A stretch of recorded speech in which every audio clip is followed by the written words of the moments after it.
नमस्कार, जय महाकाल। आज हम लोग पैसा, प्रॉपर्टी सब की बातें कर लेते हैं। ये है पैसा, सेकंड हाउस, ये है प्रॉपर्टी, ये है बड़ी प्रॉपर्टी, ये है रियलाइज़ेशन ऑफ प्रॉपर्टी। बड़ा प्रॉपर्टी तो है, भोग नहीं पा रहे हैं। खरीद ली टेस्ला, चला रहा है कोई और, हम चल रहे हैं अपनी गाड़ी से, तब ये हाउस वर्क नहीं। इन तीनों को रियलाइज़ करना का काम। Most important house like 10th, 11th and 10th, ये सबसे इम्पोर्टेंट है, ये प्रतिष्ठा है हाउस, पावर है, अथॉरिटी है। 11वां जो क्या है वो लाभ है, गेन है, रियलाइजेशन। हर चीज़ 11वें पे ही आके कल्मिनेट होती है।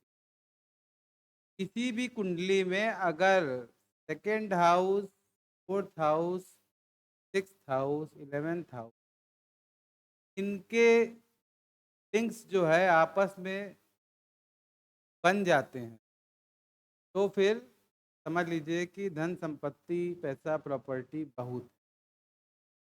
क्योंकि मैंने आपको बताया था पिछले वीडियोज़ में कि हर हाउस अपने से तीसरे को डेवलप करता है। तो सेकंड ने 1, 2, फोर्थ को डेवलप किया, फोर्थ ने 1, 2, 3, 6। ये इंडिपेंडेंट हाउस है जो लगने के लिए अच्छा है, और ये रियलाइज़ेशन का हाउस है। ठीक है? पैसा कम है, मतलब 6 से 12वाँ,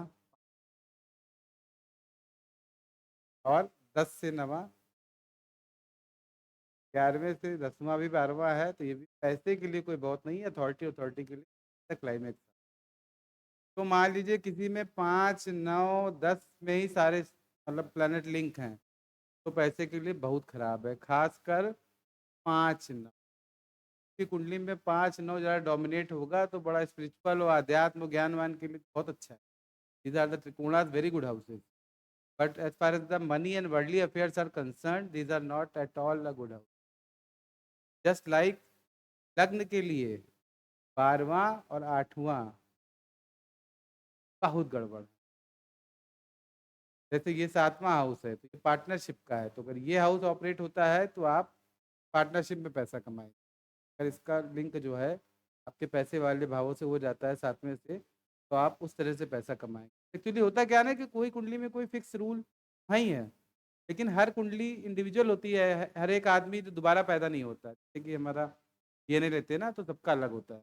वैसे ही हमको कुंडली को देख के पूरी समग्रता में करना पड़ता है। अब उसमें बहस आएगी कि अगर ट्विन्स होते हैं तो आईवीएफ होते हैं, तो ये भैया ट्विन्स आईवीएफ की ज़िम्मेदारी हम ही नहीं ले रखी, तो छोड़ दीजिए। तब बताएँगे बाद में मुझे, मैं उसको बता दूँगा, क्लियर कर दूँगा, लेकिन अभी पहले मैक्रो पे चलिए। जब मैक्रो पे हाथ सेट हो जाएगा तब माइक्रो पे आराम से पहुँच जाएँगे। पहले राशि समझिए, फिर उसके अंदर नक्षत्र समझिए, फर्दर टुकड़ों में जाते चले जाइए। एकदम से सारा लोड दे देंगे तो कुछ समझ में नहीं आएगा, सब चौपट हो जाएगा। ट्विन्स हैं, आईवीएफ है, उनकी बात मैं अलग से उनकी वीडियोज़ बनाऊँगा और दूँगा। कि जनरल कुंडली समझिए कि लग्नेश कहाँ बैठा है, धनेश कहाँ बैठा है, पराक्रम का भी थर्ड हाउस होता है, पराक्रम बैठा है, फोर्थ का कहाँ बैठा है, कौन-सा ग्रह है। तो हाउस इम्पोर्टेंट है, मान लीजिए हमको सप्तम भाव का देखना है। सप्तम भाव का देखने के लिए पहले हम देखेंगे कि सप्तम भाव में कितना पोटेंशियल है। फिर हम देखेंगे कि सप्तम भाव लग्न से कितना सिमिट्री बना रहा है। उसके बाद हम देखेंगे सप्तम भाव के जो कारक हैं, शुक्र या मंगल, पति के लिए मंगल और पत्नी के लिए शुक्र, उनकी क्या पोजीशन है। उसके बाद देखेंगे कि सेकंड हाउस से कितना पॉजिटिव लिंक है कि भाई उस मामले से धन आ रहा है, क्योंकि धन ही आजकल कलयुग में, धन के बिना तो कुछ होता नहीं है। तो हमें ये देखना है कि कोई भी हाउस 3 तरह से स्ट्रांग होना चाहिए। पहली बात ये है कि अपनी रिस्पेक्ट में हो, दूसरा वो लग्न के लिए फेवरेबल है कि नहीं है, तीसरा है कि वो सेकंड हाउस के लिए फेवरेबल है कि नहीं। कि बाकी चीज़ लग्न एन्जॉय नहीं कर पाएगी तो चाहे पैसा आता रहे तो फ़ायदा नहीं। सप्तम स्ट्रॉन्ग है, वीनस वीक है या मार्स वीक है, तो मालूम पड़ा कि अब सप्तम भाव स्ट्रॉन्ग है तो मैरिड लाइफ अच्छी दिखेगी। लेकिन वीनस और मार्स रिस्पेक्टिव जो भी है, पति या पत्नी के कारक, अगर वो वीक है तो नाइट लाइफ खराब रहेगी। इसलिए और फिर लग्न एन्जॉय नहीं करेगी तो सब बेकार हो गया। तो इन तीनों फैक्टर्स को देखते हुए ही हमें किसी भी हाउस का डिसीजन लेना है।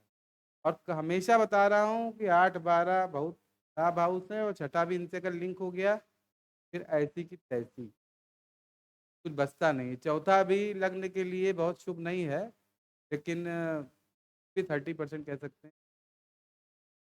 तो कुल मिला के कोई भी जब प्लैनेट्स होते हैं वो 2, 4, 6, 10, 11 देते हैं। 10 भी थे क्योंकि 10 डेवलपिंग हाउस है आउटर मैटर्स के लिए, तो वो मामला हमको पैसे के लिए अच्छा रहता है। तो किसी भी कुंडली में कितने ग्रह इन हाउसेस से लिंक्ड हैं, इन आधार पे हम मनी, फाइनेंस और प्रॉपर्टी के स्तर को बहुत आसानी से जज कर सकते हैं और अकॉर्डिंगली अपने आप को प्लान कर सकते हैं, अच्छे के लिए या बुरे के लिए।